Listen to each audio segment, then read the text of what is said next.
ഇറാനെ ആക്രമിക്കാൻ തയ്യാറെടുക്കുന്ന അമേരിക്കയ്ക്ക് ഇപ്പോൾ വലിയ തിരിച്ചടി നൽകുന്നത് പ്രകൃതി തന്നെയാണ്. അമേരിക്കയുടെ വടക്ക് കിഴക്കൻ മേഖലകളിൽ വീശിയടിച്ച അതിശക്തമായ ശൈത്യകാല കൊടുങ്കാറ്റിലും മഞ്ഞുവീഴ്ചയിലും ജനജീവിതം പൂർണ്ണമായും സ്തംഭിച്ച അവസ്ഥയിലാണ്. 8 സംസ്ഥാനങ്ങളിൽ റെക്കോർഡുകൾ ഭേദിച്ചുകൊണ്ടുള്ള മഞ്ഞുവീഴ്ചയാണ് രേഖപ്പെടുത്തിയിരിക്കുന്നത്. ഇതിനെ തുടർന്ന് ചൊവ്വാഴ്ച വരെ റദ്ദാക്കിയത് 11,000-ലധികം വിമാന സർവീസുകളാണ്. ന്യൂയോർക്ക്, ബോസ്റ്റൺ തുടങ്ങിയ നഗരങ്ങൾക്കിടയിലുള്ള ട്രെയിൻ സർവീസുകളും താൽക്കാലികമായി ഇപ്പോൾ നിർത്തിവച്ചിരിക്കുകയാണ്. വരും ദിവസങ്ങളിലും ഇതിന്റെ ആഘാതം തുടരുമെന്നാണ് കാലാവസ്ഥാ നിരീക്ഷകർ നൽകുന്ന മുന്നറിയിപ്പുകൾ.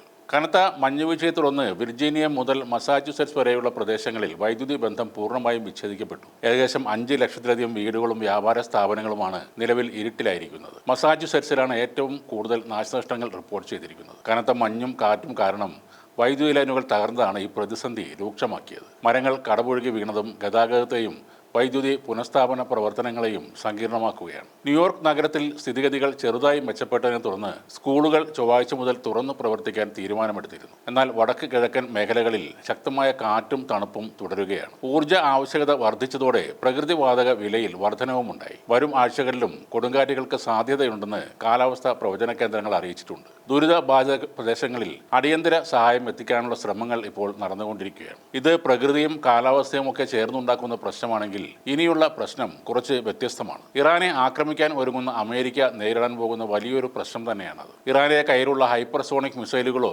മറ്റുള്ള ആയുധങ്ങളോ അല്ല അമേരിക്കയുടെ പ്രശ്നം. അത് അവരുടെ തന്നെ ഏറ്റവും വലിയ സൂപ്പർ എയർക്രാഫ്റ്റ് കാരിയർ ആയ ജെറാൾഡ് ആർ ഫോർഡിന്റെ ചെറിയൊരു കുഴപ്പമാണ്. ഈ വലിയ കപ്പലിലെ ടോയ്ലറ്റുകളാണ് ഇപ്പോൾ അമേരിക്കയ്ക്ക് തലവേദനയായി മാറിയിരിക്കുന്നത്. ഏതാണ്ട് $13 ബില്യൺ കൂടുതൽ മുടക്കിയാണ് USS ജെറാൾഡ് ആർ ഫോർഡ് അവർ നിർമ്മിച്ചത്. എന്നാൽ അതിലെ മാലിന്യ പൈപ്പുകൾക്ക് വേണ്ടത്ര വലുപ്പം ഇല്ലാത്തതിനാൽ മുഴുവൻ കപ്പൽ ജീവനക്കാരെയും സൈനികരെയും വെച്ചുകൊണ്ട് മാസങ്ങളോളം കടലിൽ കഴിയാൻ കപ്പലിന് കഴിയുന്നില്ല എന്ന അവസ്ഥയാണ് ഇപ്പോൾ ഉള്ളത്. കപ്പൽ നിർമ്മാണത്തിൽ സംഭവിച്ച ഒരു പാളിച്ച ആയിരിക്കാം ഈ പൈപ്പുകൾക്ക് വേണ്ടത്ര വലുപ്പം ഇല്ലാത്തത്. അതുകൊണ്ട് തന്നെ ഈ സീവേജ് പൈപ്പുകൾ എളുപ്പത്തിൽ ബ്ലോക്ക് ആകുന്നുണ്ട്. അങ്ങനെ ഷിപ്പിലെ വാക്വം ടോയ്ലറ്റുകൾ കേടാവുന്ന അവസ്ഥയാണ് ഈ കപ്പലിനുള്ളത്. ഇത് ആദ്യം മുതലേയുള്ള ഒരു പ്രശ്നമായിരുന്നു. 2023 മുതൽ 2025 വരെ $4 ലക്ഷം ചെലവിട്ടാണ് ഈ സീവേജ് പൈപ്പുകളിൽ 10ഓളം ആസിഡ് വാഷ് നടത്തി പ്രശ്നം പരിഹരിച്ചത്. ഇത് അമേരിക്കൻ ഗവൺമെന്റ് ഔദ്യോഗിക അക്കൗണ്ട് റിപ്പോർട്ടുകളിൽ പറയുന്ന കാര്യമാണ്. ഇനി കപ്പൽ തിരികെ അമേരിക്കയിൽ എത്തുമ്പോൾ മാത്രമേ ഈ ആസിഡ് വാഷ് നടത്താൻ പറ്റൂ എന്നതാണ് ഇപ്പോൾ നേരിടുന്ന പ്രശ്നം. അമേരിക്കൻ മാധ്യമ റിപ്പോർട്ടുകൾ പ്രകാരം പ്രഭാത കർമ്മങ്ങൾക്കായി കപ്പലിലെ ജീവനക്കാർക്ക് 3/4 മണിക്കൂറിലധിക സമയം ക്യൂ നിൽക്കേണ്ടി വരുന്ന ഒരു അവസ്ഥയാണുള്ളത്. നേരത്തെ വെനിസ്വേല പ്രസിഡന്റിനെ തട്ടിക്കൊണ്ടുപോയ മിഷൻ കഴിഞ്ഞ ഉടനെ